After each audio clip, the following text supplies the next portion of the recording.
For the longest time, I had no interest in buying this Megazord.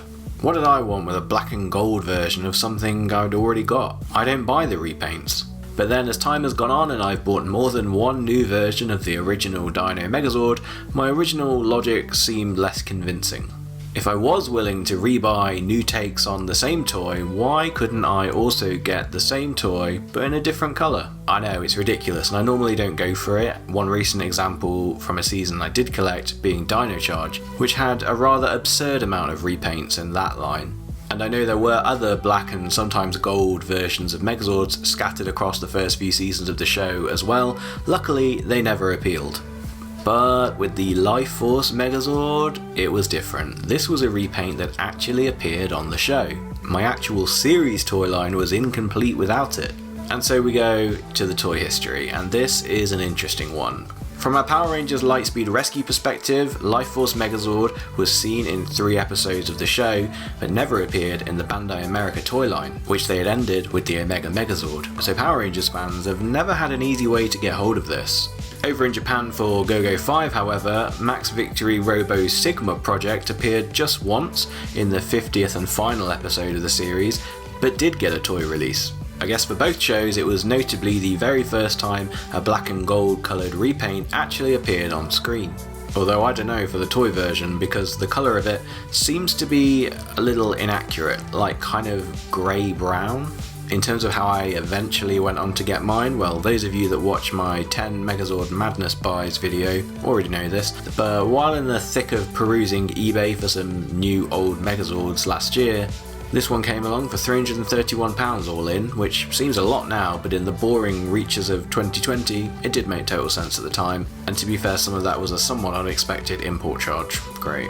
Plus it's a toy that rarely sells for that low, and I knew I'd be getting around to this season as part of the retro review series. So it all just aligned in an unexpected and very self-convincing way. A little side note as well, some of you will know this already, there is a Super Mini-Pla, more recent version of this, which was released in 2020.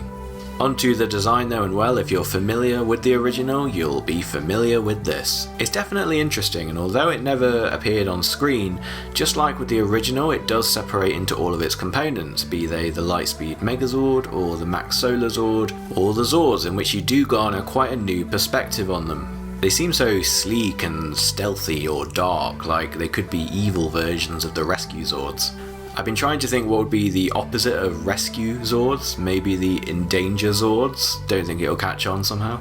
Lightspeed Megazord was a multicoloured brick, as many Megazords are, so it is refreshing to see 5 Ranger Zords in this utilitarian colour scheme for a change. Max Solarzord of course goes from brilliantly white to this off-black version, and while I don't think it's individually as strong as the black Lightspeed Megazord, it is a good look. And in a way it is nice to get a version of this Zord without the blue in it. Together both sets of Zords make for some nice parallels, and the same again in their Megazord modes. The Lifeforce Megazord, despite looking like the Lightspeed Solarzord from the show, doesn't seem to possess its same solar panel charging capabilities, relying instead on something very different, the Ranger's life source. Sure. What about the differences from the original? Well, this feels strange for the first time in this segment to be talking about a Japanese version, as it was exclusively the only way to get hold of it. But if we were to compare to its series adjacent Lightspeed Solarzord, you obviously have all the differences in colour, and they definitely extend to the stickers being in different tones of gold, and the blue from the Lightspeed Solarzord being much more of a darker navy in this version. But also the difference in the materials, and I think this is extremely evident from my 2 sets of Zords in Pyro Rescue 1. We've mentioned of course how the original Japanese versions had die-cast on, and here you can illustrate it really well. So look at Pyro Rescue 1 with its different shoulders, and in fact the girls' Zords with their different grille pieces to the front of their Zords. That's kind of it though, and for Max Solarzord, much less noticeable in the materials department. However, I would be remiss not to mention a thank you to Sentai Rider TF2, who in the comments of my Max Solarzord review pointed out that there was one other crucial change between our Power Rangers version and theirs.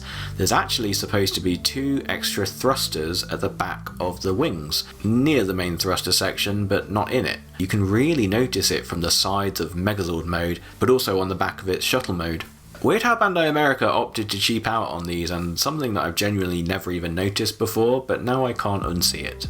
Having said that though, I do still prefer the Max Solarzord for having the non-Max Liner branded wings. So what's bad about it? Well, you mean other than the price? Well, I do recall from my top 10 Megazord Madness buys video ranking this as number 6, and all because it doesn't actually contribute much more to the toy line as a whole. I think that's why I was able to stay strong for so many years and not actually purchase it. Because if you already have Lightspeed Solarzord, you've already gotten pretty much all the fun you can get out of this thing. It is in essence the same thing again, and unfortunately that means you're going to run into the same problems with clips. This black version of the Pyro Rescue 1 Zord yet again suffered a clip snap during one of my combinations. I'm going to have to take my own advice and look out for a replacement Zord to swap that plate over again, I think. In a way, it's kind of good to know that the Japanese version is just as unreliable as ours in that department. Onto what's good about it then. So I'm generally not someone who needs to rebuy multiple Zords to be able to represent their various combined modes beside their original formations. But honestly, for Lightspeed Rescue, it's one of those seasons where I can never decide how I want the toy line to look altogether. Do I have it as the 4 separate releases, or do the combination and just have 3? The Lifeforce Megazord finally gave me a nice, expensive antidote and a way to have my cake and eat it too. Now I've basically got the Lightspeed Solarzord as part of the Megazord display, and I'm definitely all the happier for it. It's definitely made all the fancier by the cannons having gold chrome tips, though I don't believe in show continuity Lifeforce Megazord even uses the cannons, as it uses another power sword finisher. You do get a version of this in the box, and much like some of the stickers, it's slightly different in colour to the American release. It's been funny trying to decide which version is better. The Japanese one seems to be a bit more of a deeper orangey colour. Speaking of which version's better, I would actually like to see Lightspeed Solarzord's blue solar panel stickers on the black version of the Zord. I think that would actually be quite accurate, more so than what they've done with this toy version. Of course, despite the solar panels really not playing a part in this Megazord's appearance. Oh yeah, sorry, good things. How about the fact that they actually gave us an in-season reason to need a black and gold version toy, and also miraculously that they filmed some custom Power Rangers scenes with it, giving it more episodic appearances than the Sentai. Very unusual behaviour. It is kind of fun to have one black and gold release from across the entire franchise, and honestly, if you can only have one, it's probably got to be this one, hasn't it? I love as well how very in keeping with the theme and the story that this Zord line I feel really represents what government intervention would produce in terms of Zords. I've thought about this a lot, and feel free to disagree in the comments, but I think you've got public service, efficiency, renewable energy, space advancement, and capitalism. Despite already being a bit older, I remember being really weirded out by the show showing the Rangers' necks hooked up to their Megazord. It was a very haunting visual. Apparently in Japan it was actually mental energy which the Zord harnessed, whereas for America it was straight up life force. The Lightspeed Rescue team were literally giving over their life force for their jobs, which is a bit on the nose and dark for PR. So this first only sold as Super Sentai review was also meant to be the conclusion of my Lightspeed Zord review series.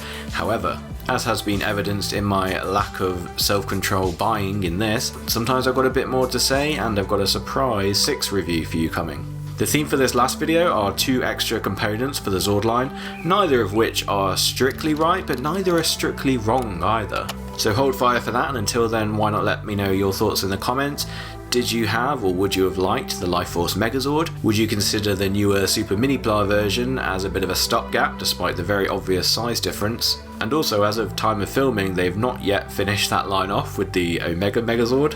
So how funny that this time is actually Japan that didn't get a release of something. As ever, you're very welcome to subscribe to Power Ranger Tube or follow me on Instagram at PowerRangergram. Thank you as well to everyone that's joined recently.